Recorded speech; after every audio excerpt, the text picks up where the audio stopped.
Hello friends, तो कैसे हैं आप सब। तो फ्रेंड्स, एक बार फिर से आप सभी का हमारे चैनल जीके क्विज में बहुत बहुत स्वागत है। तो मित्रों, आज मैं आप सभी के लिए फिर से जीके के बहुत ही महत्वपूर्ण क्वेश्चन लेकर आ चुका हूँ। तो मित्रों, यदि आपको वीडियो अच्छा लगे तो एक लाइक जरूर कर देना और चैनल पर नए आए हैं तो सब्सक्राइब भी जरूर कर देना। तो चलो फ्रेंड्स, वीडियो स्टार्ट करते हैं। आपका पहला सवाल, चिपको आंदोलन मूल रूप से खिलाफ था।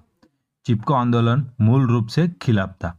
तो मित्रों, आपको नीचे 4 ऑप्शन दिए गए हैं। यदि आपको किसी भी सवाल का आंसर पता है तो कमेंट में जरूर लिखना, ठीक है। तो मित्रों, इसका सही आंसर होगा ऑप्शन बी, वनों की कटाई। चिपको आंदोलन मूल रूप से वनों की कटाई के लिए था, ठीक है। तो ऑप्शन बी आपका सही जवाब होगा मित्रों। अगला सवाल, दिल्ली से पहले भारत की राजधानी कहाँ पर थी। दिल्ली से पहले भारत की राजधानी कहाँ पर थी। तो मित्रों, इसका सही आंसर हो जाएगा ऑप्शन सी, कलकत्ता। दिल्ली से पहले भारत की राजधानी कलकत्ता थी, ठीक है।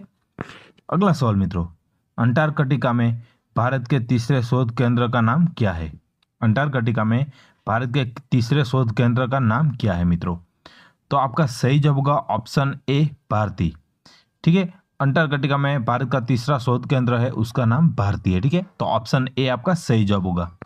अगला सवाल, भारत के निम्न राज्यों में से कौन सा पहला कार्बन मुक्त राज्य बन गया। भारत के निम्न राज्यों में से कौन सा राज्य है वो कार्बन मुक्त राज्य बन गया है मित्रों। तो आपका सही जवाब होगा ऑप्शन डी, हिमाचल प्रदेश। हिमाचल प्रदेश है वो भारत के राज्यों में से सबसे पहले कार्बन मुक्त राज्य बन गया है, ठीक है। तो ऑप्शन डी आपका सही जवाब होगा। अगला सवाल, भारत में कितने वर्ष के अंतराल पर जनगणना होती है। कितने वर्ष के अंतराल पर भारत में जनगणना होती है। तो आपके ऑप्शन है ए 8, बी 9, सी 10, डी 11। तो मित्रों, इसका सही जवाब होगा ऑप्शन सी, 10। 10 वर्ष के अंतराल बाद भारत में जनगणना होती है, ठीक है। तो ऑप्शन सी सही जवाब है। अगला सवाल, अरवल्ली रेंज में सबसे ऊंची चोटी कौन सी है। अरवल्ली रेंज में सबसे ऊंची चोटी कौन सी है मित्रों। तो मित्रों, आपके ऑप्शन है ए माउंट आबू, बी कंचनजंगा, सी गुरु शिखर, डी चितपल्ली।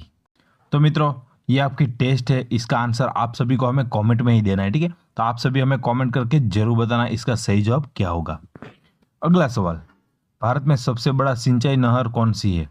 भारत में सबसे बड़ा सिंचाई नहर कौन सी है मित्रों। तो आपका सही जवाब होगा ऑप्शन डी, इंदिरा गांधी नहर।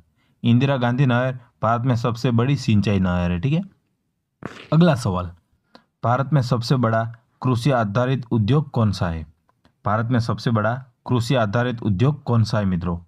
तो आपका सही जवाब होगा ऑप्शन बी, कपास उद्योग। कपास उद्योग भारत में सबसे बड़ा कृषि आधारित उद्योग है, ठीक है। अगला सवाल, भारत का पहला केरोसिन मुक्त शहर कौन सा है। भारत का पहला वो शहर है वो केरोसिन मुक्त है। तो मित्रों, आपके ऑप्शन है ए दिल्ली, बी गंगटोक, सी बेंगलुरु, डी शिमला। तो मित्रों, इसका सही जवाब होगा ऑप्शन ए, दिल्ली। दिल्ली भारत का पहला केरोसिन मुक्त शहर है, ठीक है। अगला सवाल, भारत का पहला टेक्नो पार्क स्थित है। भारत का पहला टेक्नो पार्क स्थित है। तो मित्रों, आपके ऑप्शन है ए मुंबई, बी बेंगलोर, सी तिरुवनंतपुरम, डी पुणे। तो आपका सही जवाब होगा ऑप्शन सी, तिरुवनंतपुरम। तिरुवनंतपुरम में भारत का पहला टेक्नो पार्क है, ठीक है। तो ऑप्शन सी सही जवाब होगा। अगला सवाल, भारत का पहला डिजिटल गांव है। भारत का पहला डिजिटल गांव है। तो मित्रों, आपका सही जवाब होगा ऑप्शन सी, अकोडारा। अकोडारा भारत का पहला डिजिटल गांव है, ठीक है। तो ऑप्शन सी सही जवाब होगा, अकोडारा। अगला सवाल, निम्न में से कौन सा नदियों एक दरार घाटी के माध्यम से बहती है। तो मित्रों, आपके ऑप्शन है ए गोदावरी, बी नर्मदा, सी कोसी, डी दामोदर। तो मित्रों, आपका सही जवाब होगा ऑप्शन बी, नर्मदा। नर्मदा नदी दरार एक घाटी के माध्यम से बहती है, ठीक है। तो ऑप्शन बी, नर्मदा सही जवाब होगा। अगला सवाल, कौन सी नदी भारत के महान डेजर्ट में समाहित है। तो मित्रों, आपके ऑप्शन है ए लूनी, बी रावी, सी बियास, डी सतलुज। तो मित्रों, आपका सही जवाब होगा ऑप्शन ए, लूनी। लूनी नदी महान डेजर्ट में समाहित है, ठीक है। अगला सवाल, किस स्पॉट को अरब सागर की रानी कहा जाता है। किस स्पॉट को अरब सागर की रानी कहा जाता है। तो मित्रों, आपके ऑप्शन है ए कंडला, बी सूरत, सी मुंबई, डी कोच्चि। तो आपका सही जवाब होगा ऑप्शन डी, कोच्चि। कोची को अरब सागर की रानी कहा जाता है। अगला सवाल, नेशनल हाइड्रोग्राफिक ऑफिस कहाँ पर स्थित है? नेशनल हाइड्रोग्राफिक ऑफिस कहाँ पर स्थित है? तो मित्रों आपका सही जवाब होगा option C, Dehradun. National hydrographic office Dehradun में है। अगला सवाल, रक्षा प्रबंध कॉलेज कहाँ पर स्थित है? रक्षा प्रबंध कॉलेज कहाँ पर स्थित है? तो आपका सही जवाब होगा ऑप्शन ए, सिकंदराबाद। रक्षा प्रबंध कॉलेज सिकंदराबाद में है, ठीक है। तो ऑप्शन ए आपका सही जवाब होगा। अगला सवाल, दक्षिण भारत में एकमात्र स्थान है जहां पर बर्फबारी होती है।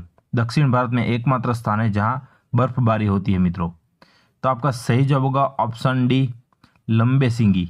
लंबे सिंगी है दक्षिण भारत का एकमात्र स्थान है जहां पर बर्फबारी होती है, ठीक है। तो ऑप्शन डी आपका सही जवाब होगा। अगला सवाल, कौन सा भारतीय राज्य चीन के साथ लंबी सीमा है? भारत का कौन सा राज्य है उसकी चीन के साथ सबसे लंबी सीमा है मित्रों? तो आपका सही जवाब होगा ऑप्शन बी, अरुणाचल प्रदेश। अरुणाचल प्रदेश की चीन के साथ सबसे लंबी सीमा है, ठीक है। अगला सवाल, भारत के किस राज्य से नेपाल, भूटान और चीन जैसे 3 देशों की सीमाएं हैं? भारत का कौन सा वो राज्य है उनके साथ नेपाल, भूटान और चीन की सीमाएं हैं? तो मित्रों आपके ऑप्शन है ए, असम, बी, बिहार, सी, सिक्किम, डी, अरुणाचल प्रदेश। तो मित्रों आपका सही जवाब होगा ऑप्शन सी, सिक्किम। सिक्किम राज्य की सीमाएं नेपाल, चीन और भूटान से मिलती है, ठीक है, सीमाएं है उसके साथ। अगला सवाल, सबरीमाला निम्नलिखित राज्यों में से कहां पर स्थित है? सबरीमाला निम्नलिखित राज्यों में से कहां पर स्थित है? तो आपके ऑप्शन है ए, कर्नाटक, बी, तमिलनाडु, सी, आंध्र प्रदेश, डी, केरल। तो मित्रों आपका सही जवाब होगा ऑप्शन डी, केरल। सबरीमाला केरल राज्य में है, ठीक है। तो ऑप्शन डी सही जवाब होगा। तो मित्रों आशा करता हूँ आपको टॉप 20 प्रश्न अच्छे लगे। मित्रों अच्छा लगे तो वीडियो को लाइक, कमेंट, शेयर जरूर करें और ऐसे वीडियो पाने के लिए चैनल को सब्सक्राइब भी जरूर कर देना। तो चलो फ्रेंड्स चलते हैं, मिलते हैं ऐसे मजेदार दूसरे वीडियो में। तब तक के लिए बाय बाय, जय हिंद दोस्तों।